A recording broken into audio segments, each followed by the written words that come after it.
suatu negara Indonesia yang merdeka, yang berdaulat, yang adil, yang makmur, yang berdiri di atas kaki kita sendiri. Saudara-saudara sekalian, sekarang izinkanlah saya menyampaikan angka-angka kunci dari kerangka ekonomi makro dan pokok-pokok kebijakan fiskal, atau bisa kita sebut KEM PPKF tahun 2027. Pertama, pendapatan negara dalam APBN 2027 kami targetkan mencapai kisaran 11,82 hingga 12,40% dari produk domestik bruto kita. Untuk mendukung berbagai program prioritas dan program-program vital kita, belanja negara direncanakan berada pada kisaran 13,62 hingga 14,80% dari PDB kita. Dari sisi pembiayaan, defisit kita di tahun 2027, defisit APBN akan kami jaga pada kisaran 1,80 hingga maksimal 2,40% PDB. Dan kita akan berjuang terus untuk menekan dan memperkecil defisit ini. Suku bunga surat berharga negara SBN tenor 10 tahun kami jaga berada pada kisaran 6,5 hingga 7,3%. Nilai tukar rupiah terhadap dolar Amerika Serikat berada pada rentang 16.800 rupiah hingga 17.500 rupiah. Strategi fiskal dan moneter kita haruslah strategi yang mampu untuk menjaga nilai tukar kita tetap stabil terhadap mata uang dunia.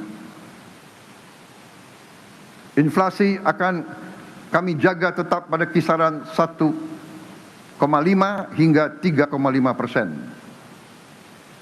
Pada sektor energi, harga minyak mentah Indonesia diperkirakan sebesar 70 hingga 95 dolar Amerika per barrel.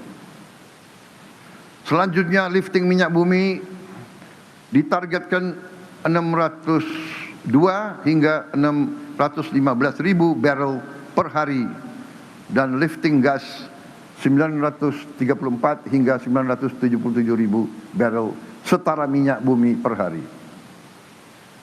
Dengan strategi ekonomi yang tepat, kebijakan fiskal yang prudent dan berkelanjutan, saya yakin ekonomi Indonesia dapat tumbuh pada kisaran 5,8 hingga 6,5% di tahun 2007, menuju pertumbuhan ekonomi 8% pada tahun 2029. Dan pertumbuhan tersebut harus tercermin pada meningkatnya kesejahteraan rakyat secara nyata.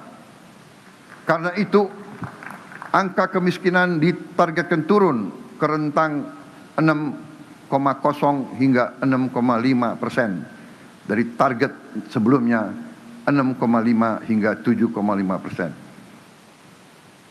Sementara itu, tingkat pengangguran terbuka harus turun pada rentang 4,30 hingga 4,87% dari target sebelumnya 4,44 hingga 4,96%. Lebih lanjut, rasio Gini kita targetkan harus semakin membaik pada rentang 0,362 hingga 0,367 dari target sebelumnya 0,377 hingga 0,380.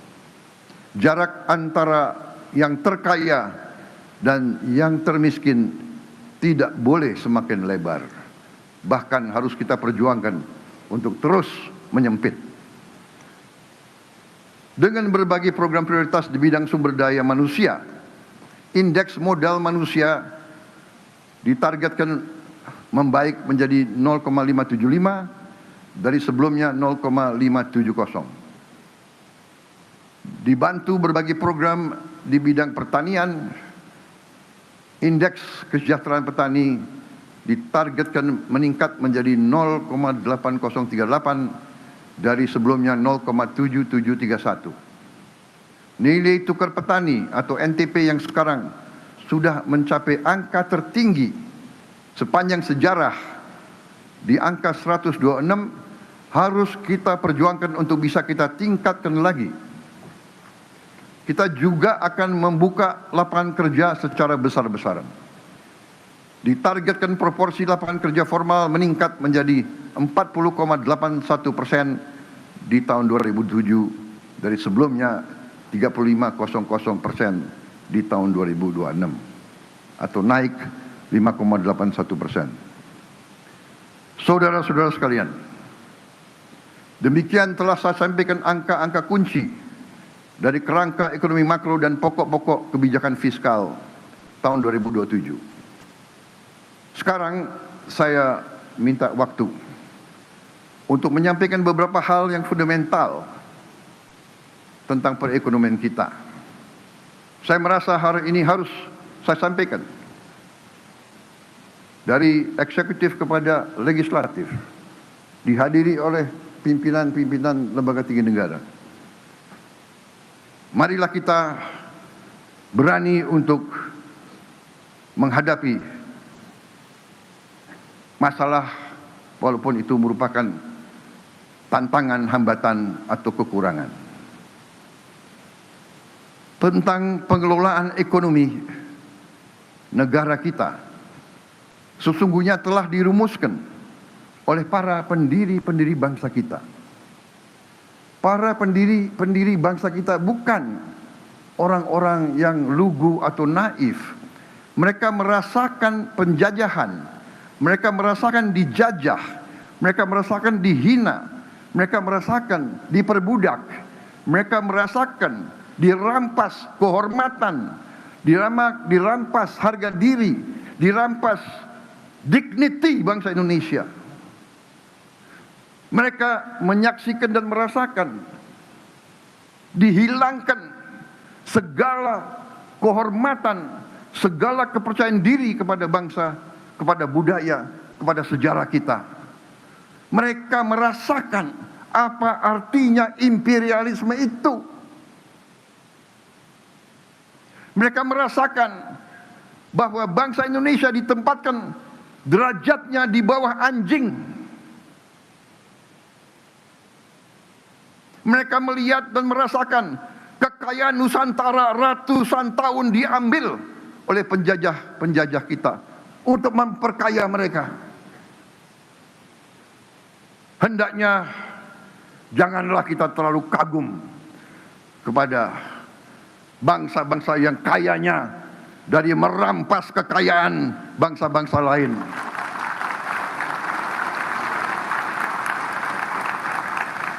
Janganlah kita rendah diri.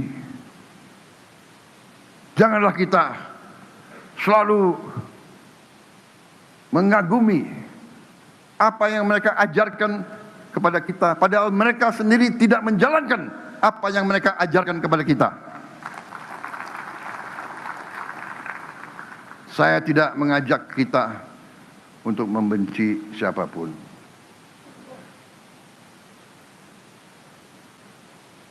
Saya tidak mengajak kita membenci bangsa-bangsa lain.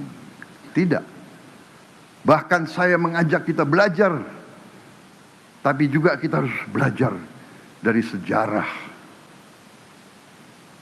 Ada suatu adagium bahwa mereka yang tidak belajar dari sejarah akan dihukum oleh sejarah, akan mengulangi sejarah kelam yang sama yang dialami oleh nenek moyang mereka.